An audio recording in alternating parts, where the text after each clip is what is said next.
Good morning, y'all. Today is a kind of, I don't know, I'm gonna take myself on a date. On a date. Yeah, I just said that. Kind of nervous, anxious, but also a lot excited.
When was the last time you told a lie?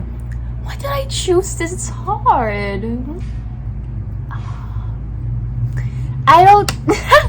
I kind of know. I kind of don't though, because I don't really lie. It's not in my nature to lie. But because I don't do things that I need to lie about. First and for all, if I do how do I say this? If I do stupid things, and I do stupid things all the time, and I'm aware of it. So there's no need for me to lie because I'm aware I fucked up and I just go to the basically it's only my parents that needs to know these things, I guess. I don't know, but I'm a really straight up person, so I do tell my parents literally everything. So if I did something fucked up, I just go to my parents after a day of doing it, and then I come clean and I face my mistakes. I just face the responsibilities of having to clean my shit up. So okay, but if I have to be honest, which I'm always honest, but the last time I lied was probably I knew I wasn't going home on this oh my gosh, on this particular night, and I just I know, okay, it's so stupid for me to even lie about that I was going home, that my intention was I was gonna go home that night while bringing a big fucking bag with me. So that's kind of stupid, my mom was probably okay, she's definitely up to something, right? But she didn't ask. I just said I was going on a date. Little did she know I didn't come home. So she was like, okay, that's kind of bad. Is this kind of bad to say? But I'm over it, so I don't mind. And then she called me at around oh my gosh, 5, because she goes to work early. So when she woke up for work and I wasn't here in my room, then she called me at I don't know, was it 4 or 5 a.m? And I was like, Mom, I'm alive. That was a time in my life where we do not talk about it. But I am. No, I feel you do stuff and you learn from it, and that's the only I mean, I feel like I'm just open about this just because I want you guys to know that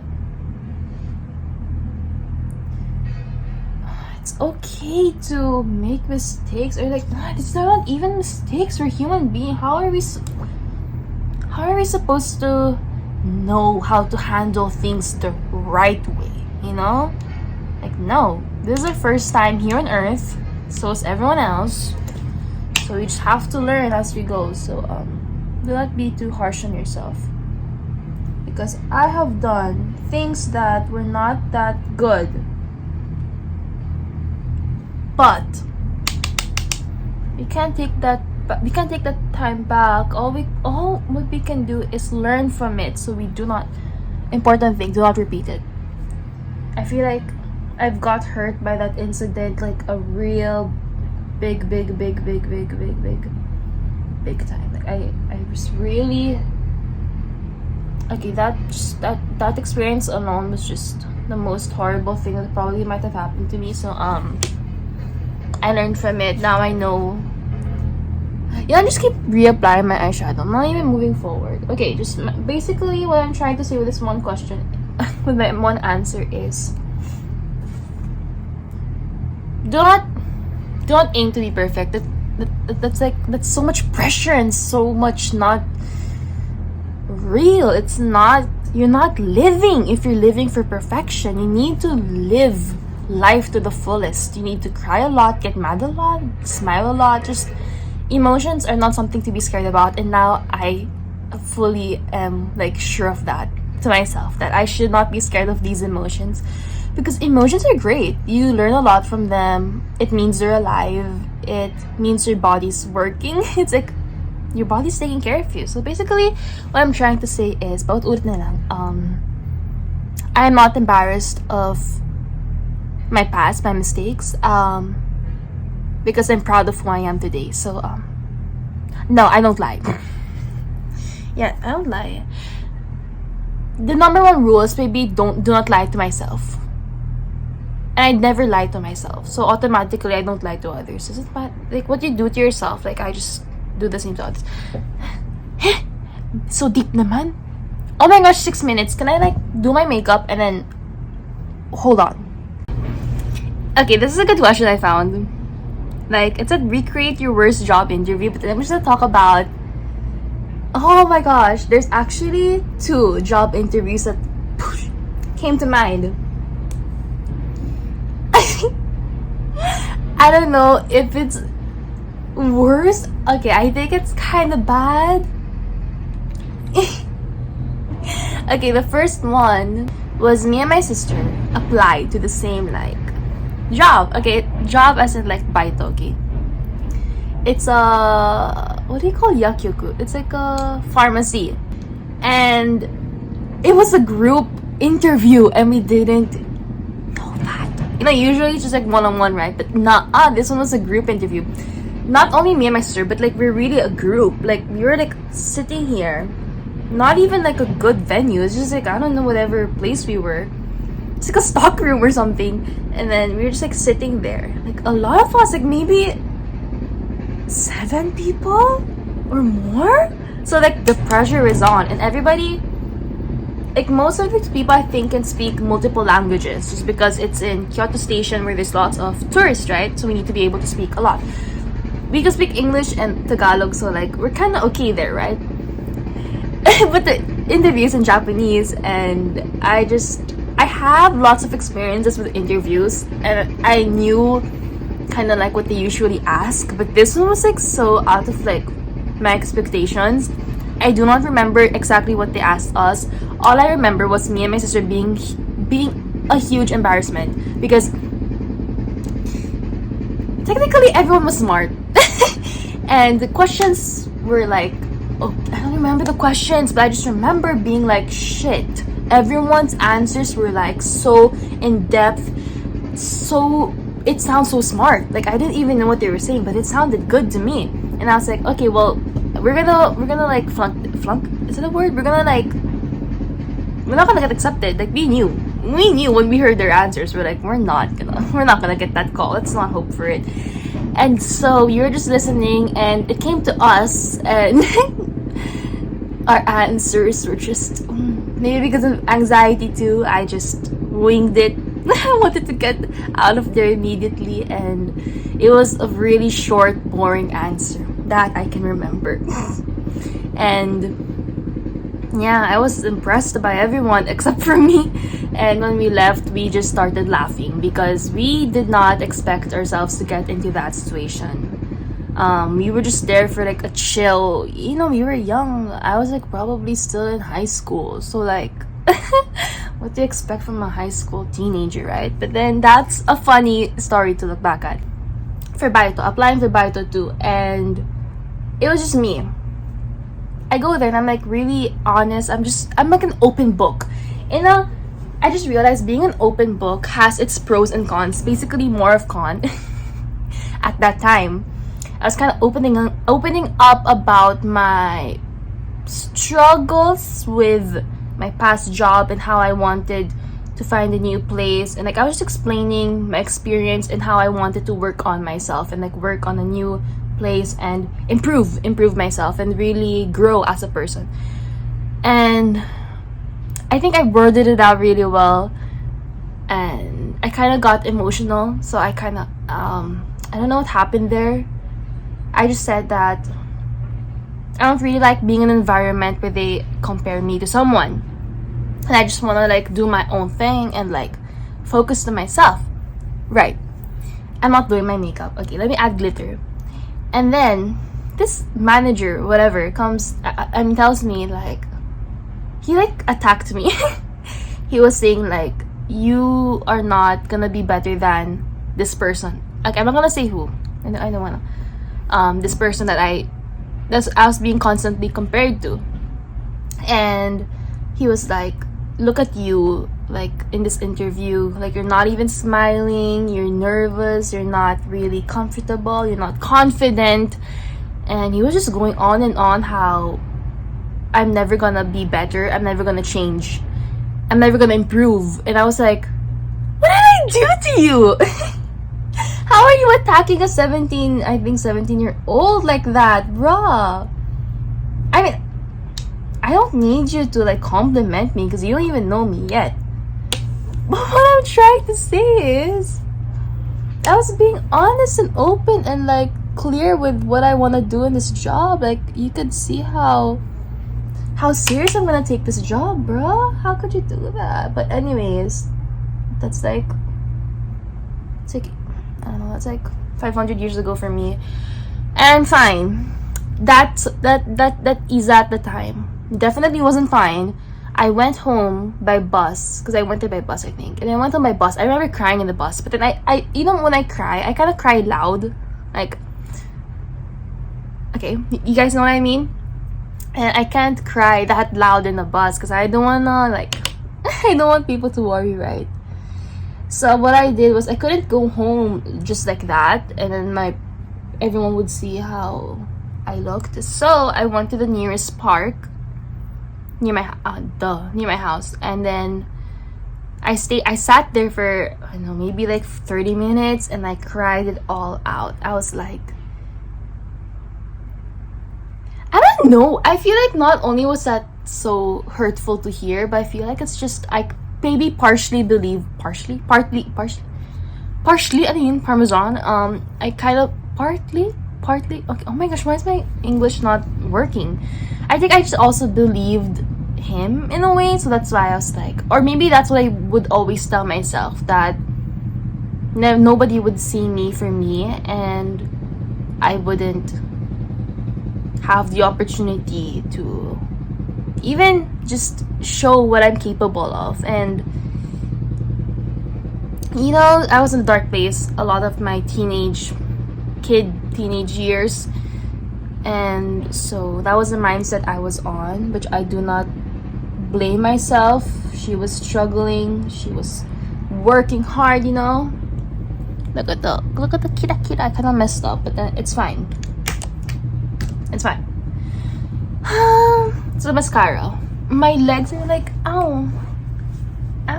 Okay, what is it? Yeah, so I feel like from an adult who's like working in a good company, a good place, for him to be telling that to me, it's like I feel like I just got discouraged or I just lost confidence. I lost more confidence. So but don't worry, y'all. After those like experiences, I did get a job eventually. I got a job at a cafe, and that's like one of the like the good things that has happened to me while I was being really sick. I was really sick that time, but I still worked. Last photo you took. Okay, let's make this fun. Has it been kind of dramatic or something? I don't think so, right? Okay. Last photo I took, like not screenshot. I took. Okay. This is the last photo I took. It was yesterday at 11:27 a.m. I still get confused with my AM and PM here. So it's basically yesterday I went to the I don't know what is to be a sad video. I went to the doctor, and so he took actually blood both arms, because this he got, but then it stopped. Blood wasn't coming out anymore, so we moved here, and yeah, I got blood. Yeah, just a test, you know.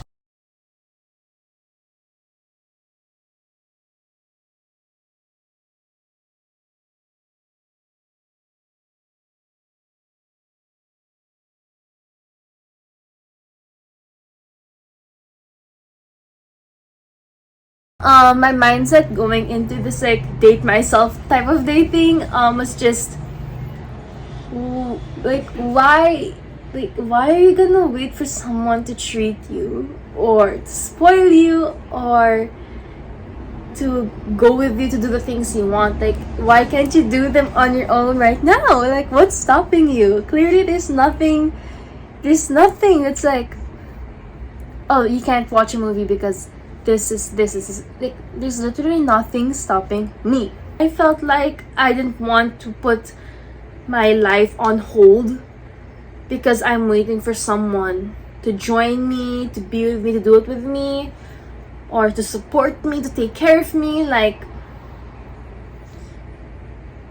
this like healing journey, this like self-growth, self-care, I've been doing since March, beginning of March, and it's been March, April, May, June, July, August, September, almost gonna be 7 months, and I've grown so much, I've learned so much, and I've been through so much this past couple of months, and I got by. And I literally tell myself, Sophia, if you did that, I'm not saying this today was a piece of cake, but I proved to myself what I'm capable of, that I can actually take care of myself, and that I know myself, and that I can trust myself.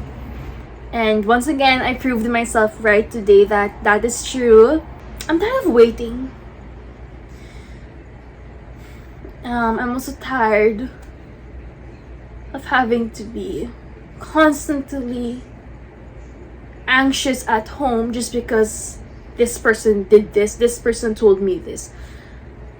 Like, whatever they did, that's on them. It has nothing to do with me, and it shouldn't stop me from being happy. It's just because of what somebody did.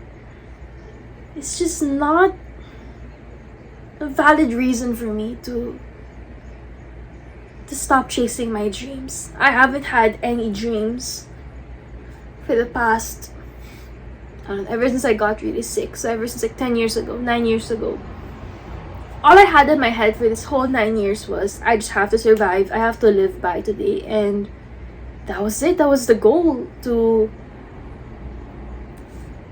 for my mental health to be okay, for all my sickness to be push. Yeah, that was what I was working on for all my 9 years, all my teenage years technically. I feel like the overthinking will always be there, but I would really never know for sure what's gonna happen if I don't go after it. And I trust myself enough that even though it just gets out of hand, or it's just not it wasn't the best decision, or it didn't turn out the way I wanted it to be, I know that I'll be able to I'll be able to get myself by and still be grateful. And I don't know, I'm just kind of getting so emotional. I mean, the fact that I'm here today is like a miracle, and I'm so grateful to God that He guided me throughout this whole journey. I had God to follow, so I didn't get lost in that sense. I had my eyes on God this whole time, this whole year. And you know, how do I say, credits to me, really big credits to me for picking myself up. I'm just so proud, and I give myself 100% all credits. And I feel like you should also give yourself credit. You should give yourself a tap on the back and just like, gamata na, just do that. Give yourself a break. Spoil yourself once in a while, and I'll see you next week's video. Bye! Thanks for watching.